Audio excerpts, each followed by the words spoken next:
سے بچا لیا۔ کہا جائے گا کہ اپنے اعمال کے صلے میں مزے سے کھاؤ اور پیو، تختوں پر جو برابر برابر بچھے ہوئے ہیں تکیے لگائے ہوئے ہوں گے، اور بڑی بڑی آنکھوں والی حوروں کو ہم ان کی بیویاں بنا دیں گے، اور جو لوگ ایمان لائے اور ان کی اولاد بھی راہ ایمان میں ان کے پیچھے چلی، ہم ان کی اولاد کو بھی ان کے درجے تک پہنچا دیں گے، اور ان کے اعمال میں سے کچھ کم نہ کریں گے۔ ہر شخص اپنے اعمال میں پھنسا ہوا ہے، اور جس طرح کے میوے اور گوشت کو ان کا جی چاہے گا ہم ان کو عطا کریں گے۔ وہاں وہ جام شراب کی چھینا جھپٹی کریں گے، جس کے پینے سے نہ کوئی لغو بات ہوگی اور نہ کوئی گناہ کا کام،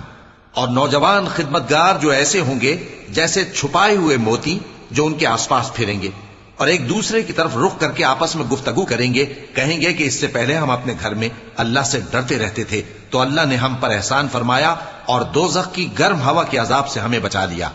اس سے پہلے ہم اسے پکارا کرتے تھے، بے شک وہ احسان کرنے والا ہے، مہربان۔